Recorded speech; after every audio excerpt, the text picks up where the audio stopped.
9 నెలలుగా అంతర్జాతీయ అంతరిక్ష కేంద్రంలోనే చిక్కుకుపోయిన భారత సంతతికి చెందిన సునీతా విలియమ్స్ మరో వ్యోమగామి బూచ్ విల్మోర్ త్వరలోనే భూమి మీదకి వచ్చేందుకు మార్గం సుగమమైంది. వారిని తిరిగి తీసుకొచ్చేందుకు నాసా స్పేస్ ఎక్స్ లు ప్రయోగించిన క్రూ 10 మిషన్ ISS తో విజయవంతంగా అనుసంధానమైంది.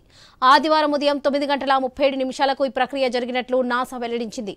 సునీతా విలియమ్స్ మరో వ్యోమగామి బూచ్ విల్మోర్ స్థానంలో తాజాగా అక్కడికి వెళ్లిన 4 వ్యోమగాములు పనిచేయనున్నారు.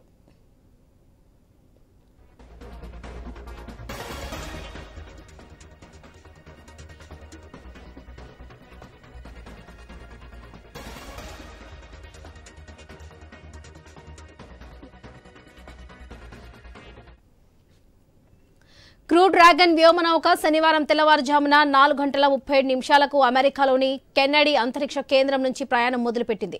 క్రూ 10 మిషన్లో భాగంగా స్పేస్ ఎక్స్ కు చెందిన ఫాల్కన్ 9 రాకెట్ దీని నింగిలోకి మోసుకెళ్లింది. ఇందులో అమెరికాకు చెందిన ఆన్ మెక్లెకేన్, నికోల్ ఆయస్, జపాన్ వ్యోమగామి టకయు ఒనిషి, రష్యాకు చెందిన కిరిల్ పెస్కోవ్లు ISS కు చేరుకున్నారు. వీరికి సునీతా విల్మోర్ స్వాగతం పలికారు.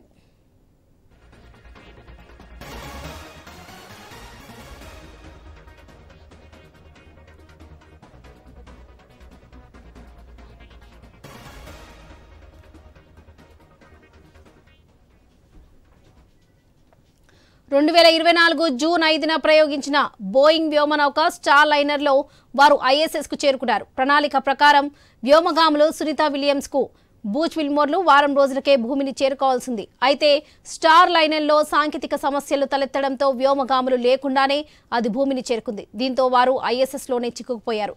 తాజాగా క్రూ 10లోనే వీరి తిరుగురానున్నారు.